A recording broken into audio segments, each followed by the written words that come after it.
So ayan, magandang araw mga idol.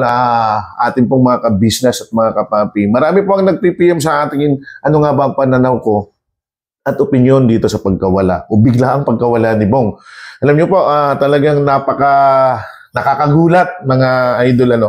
At inantay ko talaga ang pagkakataon, sinundan ko yung mga sunod-sunod ng mga video upang sa ganun ay magkaroon tayo ng magandang reaksyon patungkol sa bagay na ito. Pero sa pagkakataong ito, mas magiging maganda sapagkat meron tayong makakapanayam mismo na isang ka-business followers and at the same time, isang tao na talagang tunay na nagmamahal din kay Bong, nakasubaybay siya sa kwento ni Bong. So, at galing pa rin ito ng Japan. So, siguro pakilala ko na sa inyo. Ayan, si Ma'am Jessa.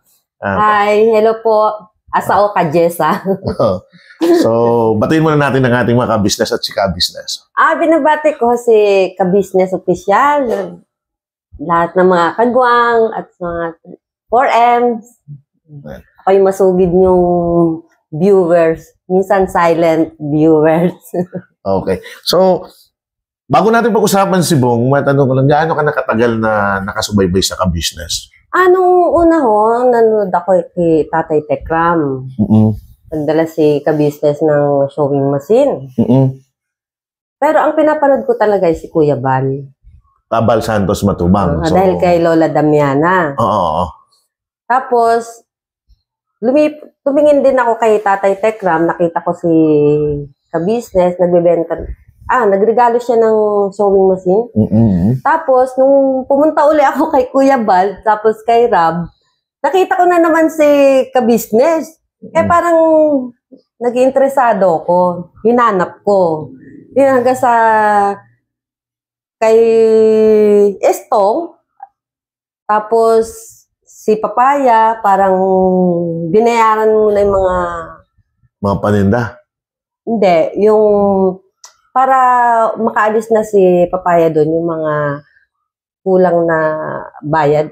Kasi may binayaran kasi ka-business doon, nasa 27 yata yun. Updated ka pa talaga. Yun yung kauna-unahan. Yun yung unang bento. Siguro yung time na yan na si Istong at si Bay pa lang ang unang kagwang. Sila pa lang dalawa. Tapos si Istong, may sumundo kasi sa kanya, yung kababayan, yung pasundo. Pero hindi ko na ikukwento yung nangyari. Kasi tapos na Tapos, kay Bay Papaya, nagtitinda ng saging sa tapat ni ka-business. Natawa ako kay Bay Papaya kasi ipamimigay nga yung tinda, hindi pumayag. Sabi niya, lagot ako sa amo ko, sabi nga gano'n. Ngayon, lagi na akong nanonood sa kay ka-business. Hanggang sa si Bay Papaya na lang at saka si Mrs. Ka-business at si ka-business official, nag-iikot-ikot, naghahanap ng matutulungan. Nanalangin mo na si ka-business, yung una nilang makikita, aalagaan niya, kumbaga, bibigyan niya ng importansya. Ngayon, si Bong, naglalakad, sinundan nila. Sabi nga, si Bong kasi mailap. Masyadong mailap talaga. Parang walang tiwala sa tao. Hindi siya wala siyang kumpiyansa masyado, no? Hindi siya exposed sa tao. Kumbaga, pangangala ka lang talagang niya. Kahit nga papakainin, tinatanggihan nung una, yun, na rin, nakulitan kay ka-business. Sumama na rin kumain. Guys, nakapalagayan ng loob. Binilhan ng mga damit, tapos, sa barbershop. Nag-makeover na. Nag-makeover na. So, sa madaling salita, bago pa din si Bong, talagang nasubaybayan mo, akalain mo, mula doon sa buhay ni Istong, hanggang kay Bay Papaya, hanggang sa natagpuan. At tama nga yung sinabi mo na nagdasal si ka-business. Sa mga bago pa lang, sa ating mga bago sa nanonood, nagdasal si ka-business na makakita siya o ipakita sa kanyang tamang tao na alagaan niya. At yung oras na yan, ay nakita nila si Bong. So, si Bong. So, mula noon, nasubaybayan na. Subaybayan ko na hanggang sa may nireto si Mengay na kasambahay. Kaso may boyfriend naman yan. Di pala wala na. Tapos pangalan na ito. Kaya lang may kinakasama na rin. Tapos yun yung isang nasa malayong lugar, nasa malayong lunduyan. Inuwian si Bong. Sa kasamaang palad, walang katotohanan yung pagmamahal. Sa tingin ko lang. So, hindi rin ewan ko lang sa iba, hindi nagtagal. Tapos, ayun, balik na naman sa pagiging taong grasa. Inom-inom na naman. Hanggang sa binibenta na yung mga rehas, yung grills ng bintana. Tapos mga kaldero, kalan, lamesa, pati electric pan din. Yung time na nakulong si Bong, anong pakiramdam mo bilang masugid na followers? Naiyak ako. Nung time na yun? Naiyak ako, naawa ako. Kasi, naawa ako, naiyak ako dahil ang hirap niyang baguhin. Okay. Kasi sila ka-business, nagpupursige. Nagpupursige silang mabago yung isang taong grasa. Kasi life is story na ni Bong yan eh. Dahil turing nga kapamilya, higit pa sa kadugo. Yun. Kaya, lalo ako nag-iinteresado. Nung time na nakulong na siya. Bago nga nakulong di ba naparehab pa nga? Opo, yun, yun ang, ako man ay talagang, yung kinuha na siya, di ba? Ito, liklabutan niya. Ako man din nung time na yan. Tapos si ka-business nga, hindi na siya humarap kasi sabi nga hindi niya kakayanin makita ang ganung senaryo. At si Papa Dins na lang yung umalhalay sa kanya. Pero talagang ginastusan nila. Hindi sila tumiting na kung magkano nagastos. Ang gusto lang talaga nila mabago si Bong. So dito naman, aside doon sa naging pangako ni ka-business na talagang si Bong ang taong ipinakilala sa kanya. Ako naman, ang pananaw ko lagi, si ka-business laging may divine intervention sa larangan ng pagtulong, lalong-lalo na sa mga ganyan taong higit na nangangailangan. Kasi paano na lang kung binitawan nila si Bong? Kasi marami nang nambabas, di ba? Ang dami nang nambabas, bitawan na si Bong, bitawan na ganito, hayaan na. Lalo na nung nasa kulungan, tuluyan na yan, pabayaan. Diba? At ito na nga, nagbago na, nakita na natin yung pagbabago. Tapos dumating na sa buhay. Anong naramdaman mo nung ito na sila, nagkita na uli sila ni Jinky. Sa bahay ni ka-business, di ba? Hindi, nagkita si Jinky at saka si Bong sa bahay nila Sandra. Oo, yung unang meet up, unang pagpakikilala. Alam ko. Oo, talagang nanonood, oo. Pag interesado ka talaga, kahit puyat ka, manonood. Oo. Yun, tontuwa ako kasi gusto ko maging masaya si Bong eh. Gusto ko ba yung magkaroon ng kulay yung buhay niya. Gusto ko nga magninang eh. Kaya lang, gusto ko magninang sa kasal nung sinabi na gusto niyang pakasalan, sana sagutin siya. Gusto ko magninang, kaya lang, iniintay ko pa yung talagang sigurado pwede namang humabol. Pwede namang humabol. Diba? Yun ko. Yun nga lang, sigurado ko hindi makakauwi ng February. Pero, at least, matatawag pa rin akong ninang. Nakalista ka pa rin naman. Pero, yung gusto mong mag-win na. Pero ano ang pananaw mo? Ito ngayong bagong di ba? Ito, nagulantang tayo, nagulat tayo. Kasi, all of a sudden, naglaho si Bong sa senaryo. Nawala si Bong, hinahanap si Bong, tapos pumasok na yung bagong taon, wala si Bong. Ano ang pananaw mo dito sa pagkawala ni Bong? Hindi. Ang naobserbahan ko kasi, napakasaya ni Bong nung bumili pa ng bulaklak. Tapos regalo, hanggang sa sinundo na nila, andun, sinagot na nga siya ni Jinky. Tapos bigla-bigla, na lang, nawala. Nawala, naglaho. Pero parang napakababaw naman yata na kasi napagalitan, napagsabihan. Alam kong ganun si Bong. Pag napapagalitan, nawawala. Pero may pinangako siyang last chance eh. Di ba? Saka yung sa konting galit na yun, tampo, siguro naman hindi intindihin yun. Kaya lang, nakakabahala. Baka mamaya, may nangyari ng hindi maganda kay Bong. Yes. Oh, iyan ang isa sa Dapat, analysis na nakikita din hanapin natin. nila kasi may 24 hours na mahigit eh. So, pwede Dapat, siguro ipaalam sa otoridad. Pumunta ng pulisya, ipahanap. Opo. Kasi dati-rati naman si Mario nga pinapulis niya. Oo. So itong mga idol, gusto lang natin liwanagin, hindi natin pinangungunahan dito kung ano man hakbangin meron si business, kundi ito ay saloobin. Anong saloobin ni Ma'am Jessa? Kung paano ang isang tao na nagmamahal kay Bong, kasi batid naman natin na sa kanyang kwento, talagang nasundan niya yung buhay ni Bong. Pero wala ka bang other side of the coins na nakikita sa senaryong ito? Anong pinakamalalim mo na posible kaya? Sa akin, kasi baka mamaya may nagplano. Kasi sa tingin ko, mahal naman niya si Jinky para lang parang napakababaw din naman na pinagsabihan ni Jinky. Para hindi lang matuloy, ibig sabihin ganun. Para hindi matuloy ito. Ayun.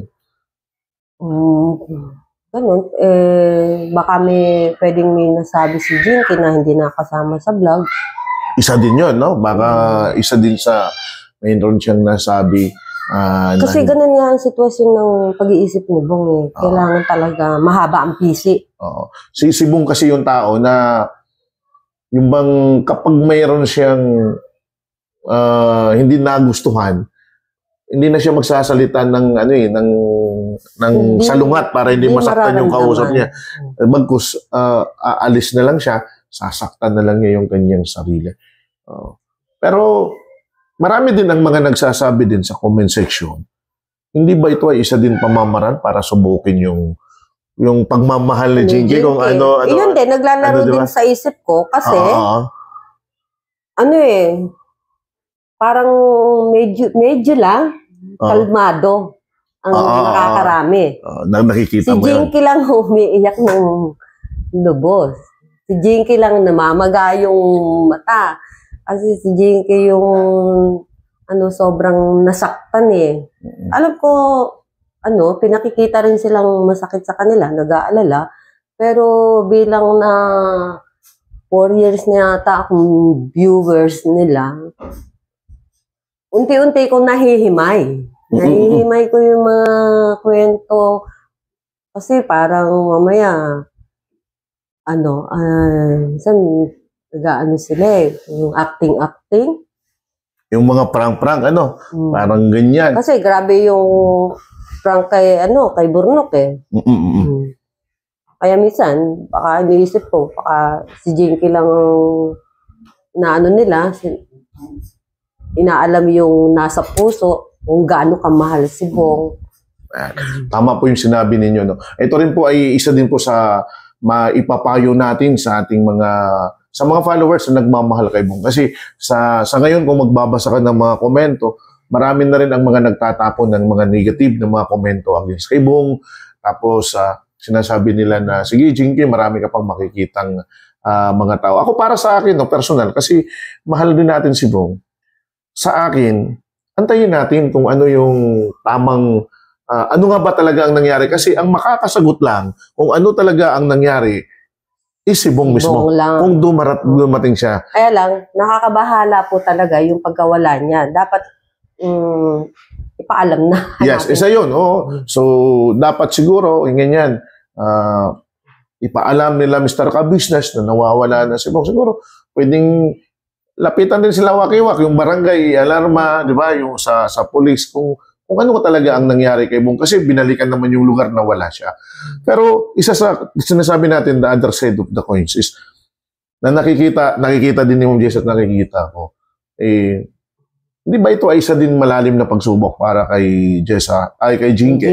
Kasi una, ito na yung ito na yung pinakahuling ni Bong kumbaga pagdating ng panahon na magkasama na sila, wala nang magagawa kasi naikasal na. Saka wala nang problema kay Jinky, sinagot na.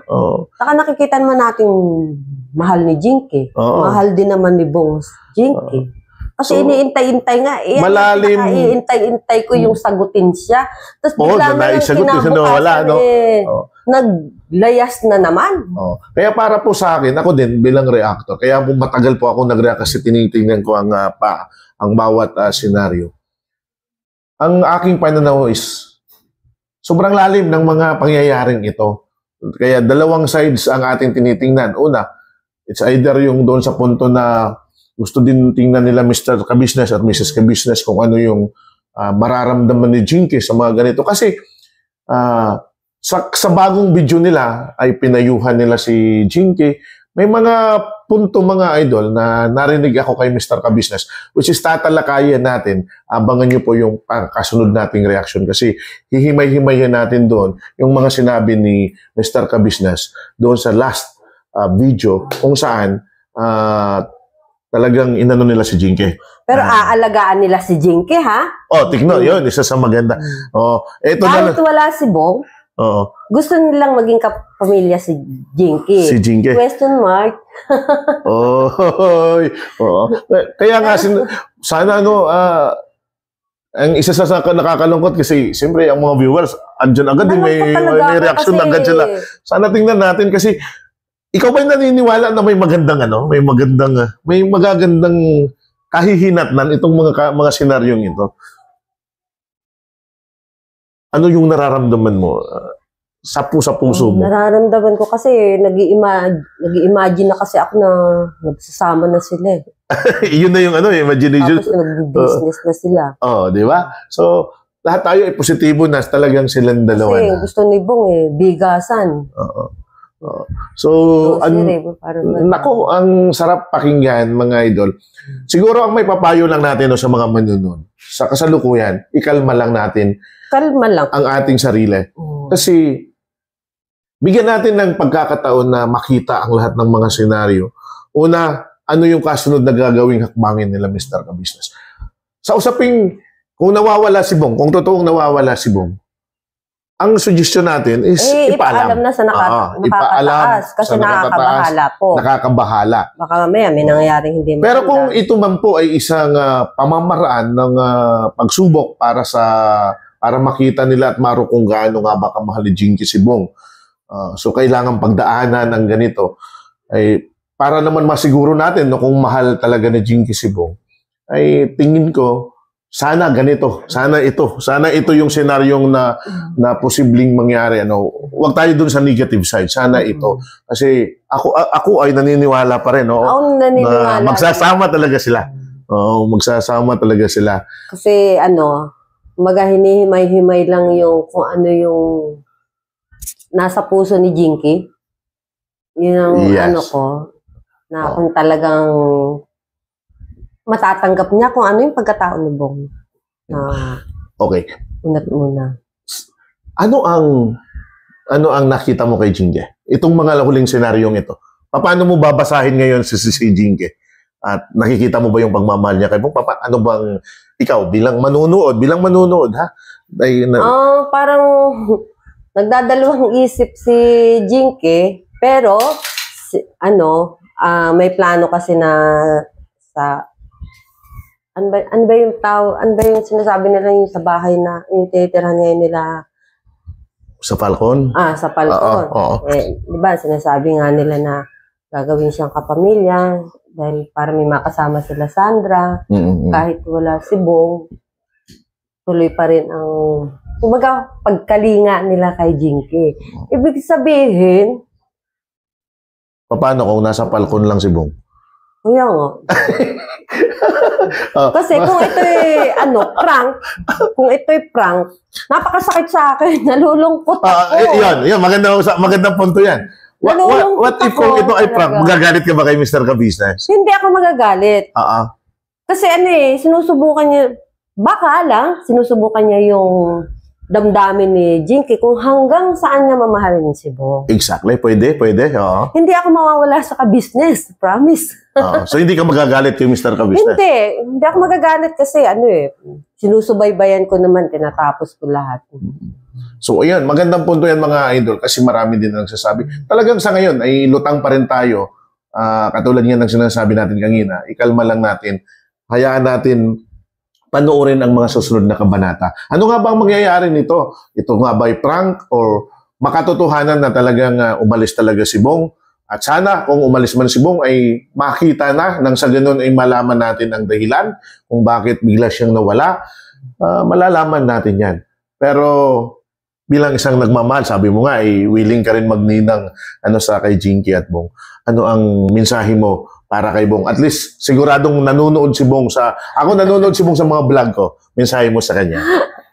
Ang mensahe ko sa iyo, Bong, pag ikaw ay lumitaw na at nakasal kayo, pupuntahan kita, dadalawin ko kayo. Yeah. Wow. Kasi hindi ako pwedeng, wala sa puso kayo magtampo kay ka-business o kay Marigold o sa Kagwang na kung sakali man kami mga kasabat. Wala akong planong magalit. Kasi naiintindahan ko.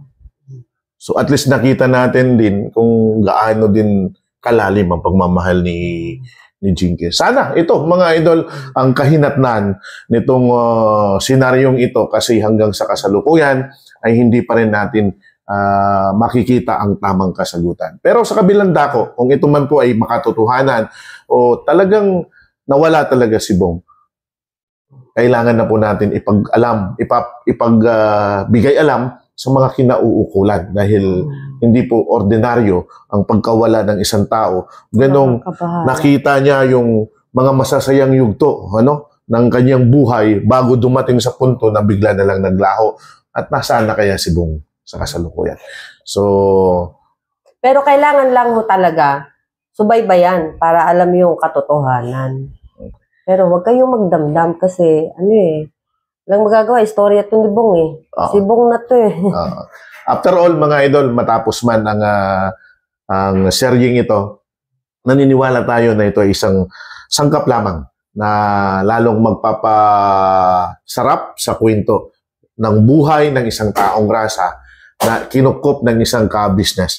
At ngayon, hindi natin alam kung matutuloy ang kasalang Jinky at Bong. Pag ba kinasal si Bong at si Jinky, magdadala ka ho uli kay ka-business ng ganyang Ay, dadalhin natin, Magdadala tayo dun ng...